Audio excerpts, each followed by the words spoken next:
Sobat Bawaslu, kembali lagi di Segotewel, Sekolah Goto Demokrasi Well.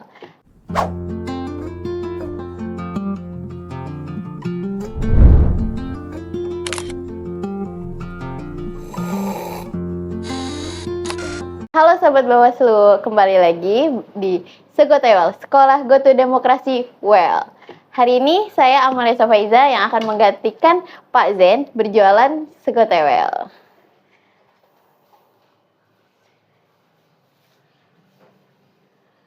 Monggo Pak Sur, monggo duduk Pak.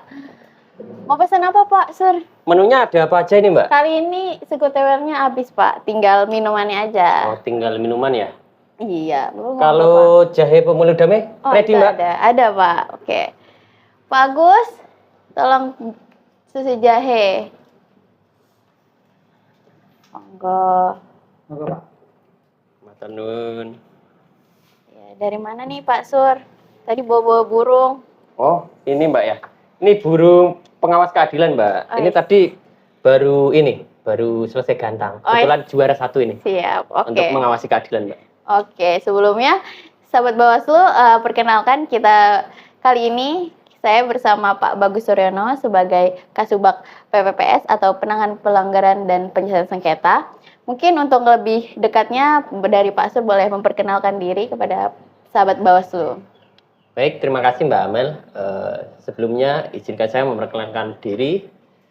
Saya Bagus Suryono, Kepala Subbagian Penanganan Pelanggaran dan Penyelesaian Sengketa Proses di Bawaslu Kabupaten Pati. Nah, kalau di kantor biasa dipanggil Pak Bagus atau Pak Sur, Mbak. Iya, siap. Tapi Pak kalau Sur. di rumah beda, Mbak. Biasa dipanggil sayang. Di rumah dipanggilnya saya. Di rumah dipanggil saya, di sini panggilnya Pak Bagus atau Pak Sur gitu. Yeah. Sebagai Kasubag PPPS di Bawaslu Kabupaten Pati. Oke, Pak Bagus, sekarang mau aku sambil kita ini ngopi sambil nanya-nanya ya, Pak. Iya, iya. Nah, nih, Pak Sur kan sebagai Kasubag PPPS. Nah, yeah. Sebenarnya tuh sobat-sobat Bawaslu belum tahu nih Pak, apa sih tugas dari Kasubag PPPS di Bawaslu Kabupaten Pati itu apa aja itu Pak? Oh iya, jadi tugas dari Subag Penanganan Pelanggaran dan Penyelesaian Sengketa Proses Pemilu ini sendiri memiliki tugas dalam melaksanakan penyiapan bahan, pemberian dukungan, penerimaan laporan, kemudian juga ada penanganan pelanggaran pemilu, teknis administrasi penyelesaian sengketa proses pemilu, dan juga pemberian dukungan teknis administrasi dalam penanganan pelanggaran dugaan pemilu kepada sentra Gakumdu. Oh alah, berarti banyak juga ya, jadi tugas-tugas sebagai Kasubag di PPPS di Bawaslu Kabupaten Pati itu lumayan banyak ya Pak, apalagi kalau pas tahapan. Oh iya, jadi karena lumayan banyak ya tugasnya Mbak ya, jadi di sini saya tidak sendiri, ada teman-teman saya.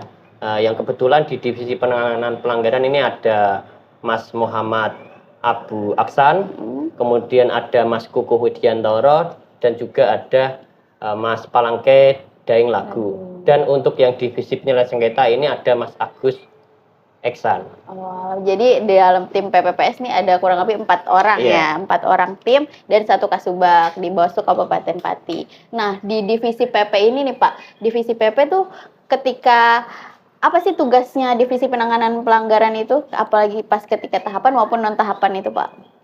Mungkin sebelum mengenal divisi PP, mungkin sahabat Bawaslu di sini ada yang kurang tahu terkait pembagian divisi di Bawaslu Kabupaten Kota ya Mbak? Boleh Pak, jelasin dulu. Diceritakan ya. Jadi untuk pembagian divisi di Bawaslu Kabupaten Kota sendiri yang diatur di Perbawaslu 3 tahun 2002 tentang tata kerja dan pola hubungan pengawas pemilu itu di pasal 37. Ini ada 2 tipe. Untuk tipe A ini tipe Kabupaten A yang ada 5 anggotanya seperti Bawaslu Kabupaten Pati ini. Divisinya ini dibagi ada 4 Mbak. Ada divisi pencegahan, partisipasi masyarakat dan hubungan masyarakat. Kemudian ada divisi penanganan pelanggaran dan data informasi. Kemudian ada divisi sumber daya manusia, pendidikan dan pelatihan. Kemudian juga ada divisi hukum dan penyelesaian sengketa. Kalau untuk tipe B yang dimana ada 3 anggota ini dibagi menjadi divisi SDMO Datin, kemudian ada divisi hukum, pencegahan partisipasi masyarakat dan hubungan masyarakat, kemudian juga ada divisi penanganan pelanggaran dan penyelesaian sengketa. Untuk tugas divisi penanganan pelanggaran sendiri, ini merupakan divisi yang strategis dari Bawaslu untuk tugas utamanya terkait menangani dugaan pelanggaran pemilu atau pemilihan, Mbak. Jadi tugasnya khususnya menangani pelanggaran yang ada di Kabupaten Pati berarti ya Pak. Betul. PP, penanganan pelanggaran. Berarti Pak Suri ini membawahi PP dan PS. Iya. Nah, kita kan lagi mengenal lebih dalam nih Pak tentang PP. Mungkin bisa jelasin lebih dalam lagi untuk penanganan pelanggaran, divisi penanganan pelanggaran. Seperti yang saya sampaikan tadi, divisi PP ini tugas utamanya terkait menangani dugaan pelanggaran yang ada. Nah, di sini ini kami memastikan bahwa dugaan pelanggaran yang terjadi ini kami proses sesuai dengan peraturan perundang-undangan yang berlaku, Mbak. Nah, kalau di Perbawaslu 3 2022 di pasal 39 ayat 4 ini diatur untuk tugas divisi penanganan pelanggaran dan Datin Kabupaten Kota ini ada beberapa hal, Mbak, yang pokok ini. Misalnya terkait penerimaan dan penerimaan dugaan pelanggaran terkait tindak pidana pemilu atau pemilihan, kemudian juga penerimaan laporan dan ataupun temuan, kemudian pengkajian dan tindak lanjut dari laporan maupun adanya temuan, kemudian ada juga investigasi dugaan pelanggaran, kemudian ada juga pengawasan pelaksanaan rekomendasi dari putusan Bawaslu, putusan DKPP, putusan pengadilan mengenai pelanggaran pemilu atau pemilihan, dan juga ada keputusan dari pejabat yang berwenang terkait pelanggaran netralitas yang dilarang. Ada banyak sih, Mbak. Jadi banyak juga ya pelanggaran di penangani pelanggaran di suatu kabupaten daerah, apalagi kita tipe A ya Pak. Iya. Yang banyak masyarakatnya itu lumayan juga ya Pak. Iya, lumayan Mbak. Makanya harus ada partisipasi masyarakat juga, Mbak. Betul. Oh iya Pak. Nih tadi kan terkait divisi PP-nya nih. Mungkin dari sobat-sobat Bawaslu ini belum tahu Pak kalau pelanggaran sendiri, pelanggaran pemilu di Indonesia ini atau pelanggaran pemilu itu ada apa aja sih Pak? Oh iya. Kalau pelanggaran pemilu itu merupakan suatu tindakan yang sebenarnya sudah dilarang, Mbak, atau tidak sesuai dengan peraturan perundang-undangan dalam pemilu atau pemilihan itu sendiri. Nah, pelanggaran pemilu itu ada 4, Mbak. Yang pertama, pelanggaran administrasi ini berkaitan terkait tindakan yang dilarang yang tidak sesuai dengan mekanisme, prosedur, maupun tata cara dalam tahapan pemilu atau pemilihan. Seperti misalnya ada pelaksanaan kampanye di luar jadwal, ataupun kesalahan dalam dalam daftar pemilih, ataupun juga misalnya ada di apalagi pokoknya ini terkait di prosedur atau tata cara. Oke, jadi dari proses administrasi, terus penyelenggaraannya sampai selesainya pemilu itu masuk pelanggaran. Iya, kalau dia menyalahi dengan ketentuan terkait tata cara, prosedur, mekanismenya berarti di administrasi. Kemudian yang kedua ini pelanggaran tindak pidana. Tindak pidana pemilu atau pemilihan ini berarti sebuah tindakan dari misalnya seorang maupun bisa juga dari peserta maupun tim yang mana itu sudah dilarang dalam undang-undang pemilu atau pemilihan. Kemudian ada juga pelanggaran terhadap kode etik. Kode etik ini sendiri berkaitan dengan profesionalitas penyelenggara pemilu yang mana sudah disumpah janjinya. Nah, ini bisa juga misalnya ketidaknetralan penyelenggara. Bisa itu terjadi di KPU maupun Bawaslu. Nah, yang terakhir adalah pelanggaran hukum lainnya. Nah, ini adalah tindakan yang mana tidak diatur dalam peraturan perundang-undangan pemilu atau pemilihan, tapi berdampak langsung di pemilu atau pemilihan. Misalnya netralitas PNS, TNI Polri, atau juga penggunaan fasilitas negara ini. Misalnya ada nih PNS pakai mobil kantor dipakai untuk kampanye atau dipinjamkan untuk kampanye kayak begitu, Mbak. Oh, berarti nggak cuma pesertanya saja tapi penyelenggara dan para ASN juga masyarakat juga. Oh, masyarakat juga. Iya. Karena kalau di Undang-Undang Pemilu, di Undang-Undang 7 2017 itu sendiri punyanya setiap orang. Oh, Begitu. berarti nggak aja penyelenggara tapi masyarakat, ASN, TNI, Polri Polri, semuanya iya. diatur, Iya. diawasi oleh Bawaslu nih. Berarti Betul. tugasnya lumayan banyak ya Pak, apalagi Banyak. pas menangani pelanggaran ketika tahapan. Iya. Oh gitu. Tadi terus untuk ASN nih Pak, dari Bawaslu sendiri ada tindak lanjut nggak sih Pak? Bagaimana netralitas ASN, terus bagaimana mengawasi, apalagi yang tidak gimana ya, yang tidak mengawasi para yang tidak netral yang tidak gitu netral ya? gitu ya. Iya. Jadi kalau terkait penanganan atau pengawasannya Mbak, kalau pengawasan sebelumnya pasti ada pencegahan, misalnya menyampaikan surat imbauan. Nah, surat imbauan disampaikan kepada instansi terkait. Nah, kemudian kalau terjadi berdasarkan investigasi, kami memberikan rekomendasi kepada BKN atau instansi terkait, yang mana nanti untuk terkait pendisiplinan atau pemberian sanksi itu dari BKN maupun instansi yang terkait.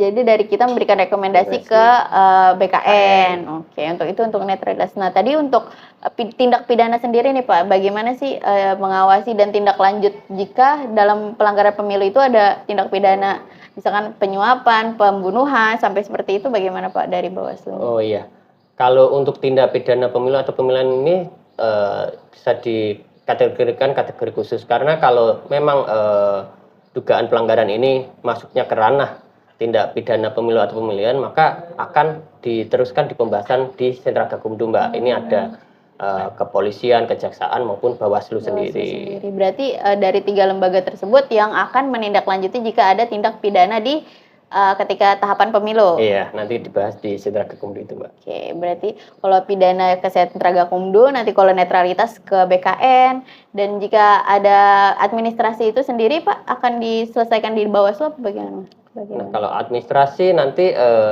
biasanya kita bisa sampaikan di KPU untuk rekomendasi KPU, begitu untuk prosedurnya. Nah, ini mungkin dari sahabat-sahabat Bawaslu sendiri belum tahu nih alur pelaporan Pak, bagaimana pelaporan untuk pelanggaran jika nih masyarakat melihat money politik nih, gimana cara melapornya Pak? Mungkin boleh dijelaskan. Nah, kalau misalnya di lingkungan sahabat Bawaslu ini terjadi dugaan pelanggaran pemilu sendiri, kami harapkan sahabat Bawaslu ini berani melaporkan adanya dugaan pelanggaran tersebut melalui bisa datang langsung ke kantor Bawaslu, ataupun bisa juga online Mbak. Bisa. Itu bisa mengunduh aplikasi Sigap Lapor di Play Store, Google Play Store, ataupun di webnya bisa juga website sigaplapor.bawaslu.go.id ya. Ini nanti kalau melalui website berarti harus bikin akunnya sendiri, akun dulu baru masuk, nanti baru mengikuti alurnya, masukkan peristiwanya seperti apa. Nah, kalau di Bawaslu sendiri setelah itu kami menerima adanya laporan kalau dari masyarakat ya. Kalau dari jajaran kami berarti dari temuan. Kemudian kami melakukan pengkajian, terus verifikasi, kemudian juga kalau memang dugaan pelanggaran ini kategorinya sebagai tindak pidana pemilu, maka akan kami bahas lebih lanjut dengan Sentra Gakumdu tadi Mbak. Oke, berarti setelah nggak cuma di dalam laporan itu terhenti di aplikasi, tapi nanti akan dibahas lagi lebih lanjut ya Pak oleh Bawaslu. Oke, mungkin minum dulu Pak, monggo. Sampai ini ingin nanti susu jahenya.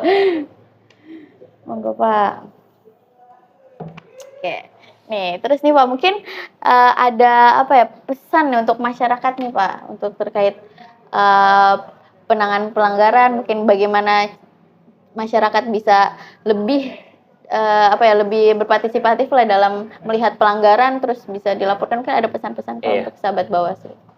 Jadi seperti tadi yang saya sampaikan untuk sahabat Bawaslu, jangan takut kalau terjadi adanya dugaan pelanggaran pemilu atau pemilihan di wilayahnya, kumpulkan bukti-buktinya, kemudian kalau buktinya sudah cukup kuat, dikiranya cukup kuat, bisa melaporkan ke Bawaslu, baik melalui offline, datang langsung ke kantor, maupun melalui online, melalui aplikasi atau websitenya.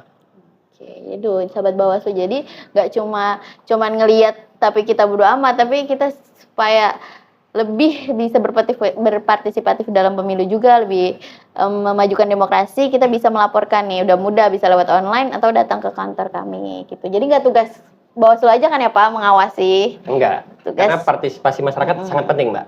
Itu penting.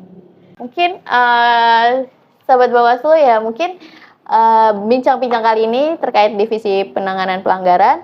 Terima kasih kepada Pak Bagus Turyono yang telah bincang-bincang kita terkait divisi penanganan pelanggaran. Mungkin kedepannya masyarakat jadi bisa lebih berpartisipatif terkait terkait aduan pelanggaran dan lebih mengenal divisi penanganan pelanggaran. Terima kasih Pak Bagus. Ya, terima kasih.